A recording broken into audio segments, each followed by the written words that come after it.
Good morning students, how are you all? I hope you all are fine. So children, today I am going to start a new chapter, Planning and Sustainable Development in Indian Context. So the word planning is not new to you as it is a part of everyday uses.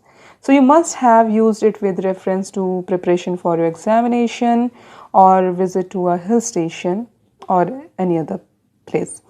So it involves the process of thinking, formulation of a scheme or program and implementation of a set of actions to achieve some goal. Though it is a very broad term, in this chapter it has been used with reference to the process of economic development, and it is thus different from traditional hit and miss methods by which reforms and reconstructions are often undertaken. So generally there are two approaches to planning, sectoral planning and regional planning.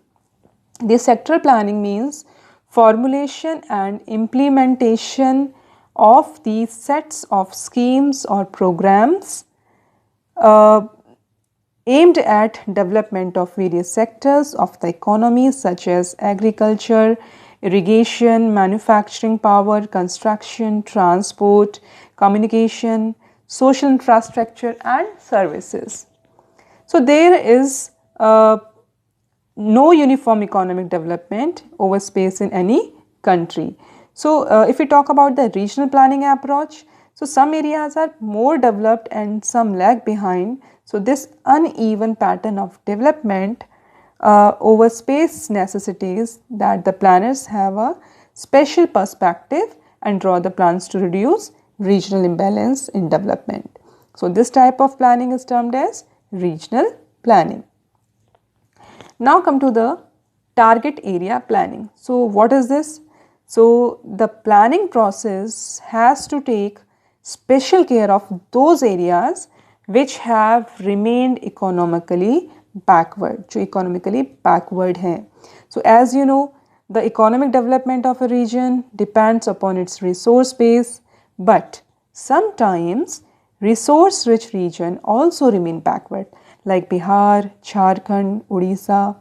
So economic development also requires technology as well as investment besides the resource.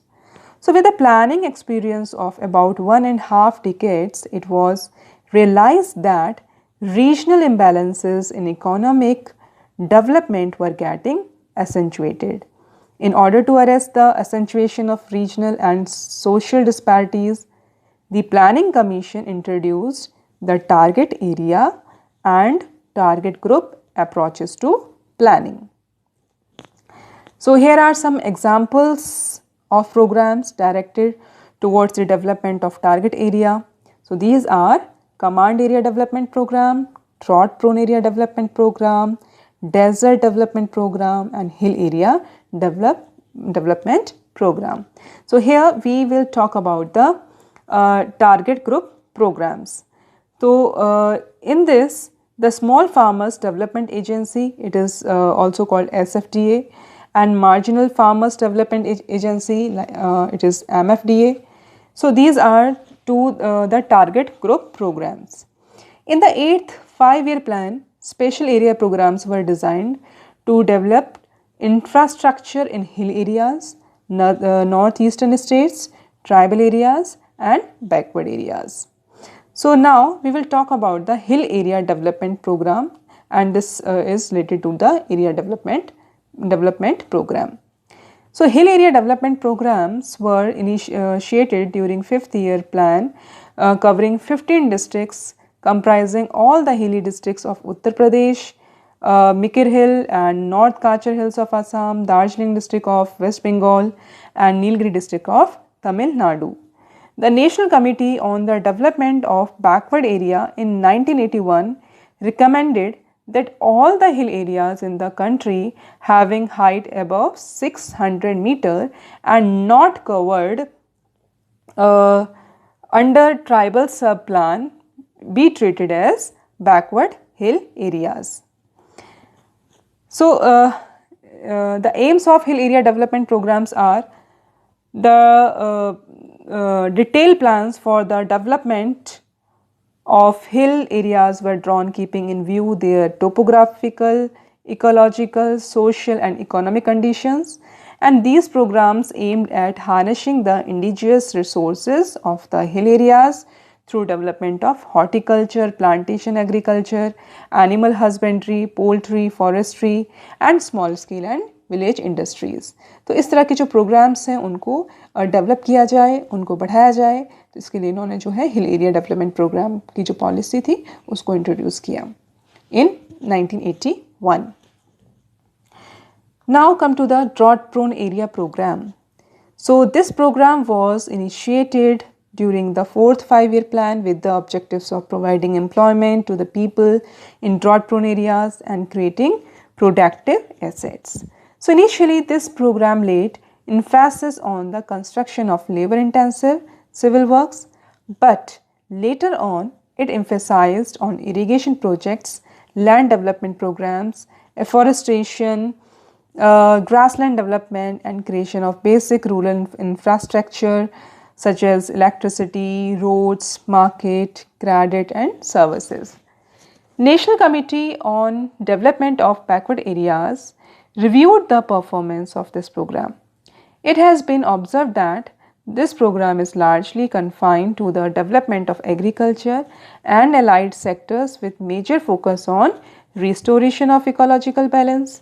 Since growing population pressure is forcing the society to utilize the marginal lands for agriculture and thereby causing ecological degradation, there is a need to create alternative employment opportunities in the drought prone areas. The other strategies of development of these areas include adoption of integrated watershed development approach at the micro level, the restoration of ecological balance between water, soil, plants, human and animal population should be a basic consideration in the strategy of development of drought prone areas. So, Planning Commission of India in 1967 identified 67 districts, entire or partly, of the country prone to drought. Irrigation Commission in 1972 introduced the criteria of 30% irrigated area and demarcated the drought prone areas. So broadly, the drought prone area in India spread over semi-arid and arid tract of Rajasthan, Gujarat, western Madhya Pradesh and Marathwada region of Maharashtra and Rayalaseema and Telangana, plateaus of Andhra Pradesh, Karnataka plateau and highlands and interior parts of Tamil Nadu. So the drought prone areas of Punjab, Haryana and North Rajasthan are largely protected due to spread of irrigation in these regions. So these are the regions of drought prone areas, so which was identified by the Planning Commission of India. So here we have discussed about the approaches, the two types of approaches, sectoral planning and regional planning, target area planning, hill area development program, drought prone area program also we have discussed, and in the next video we will discuss about the case study of integrated tribal development project in Bharmar region. Clear? So till then, take care and bye.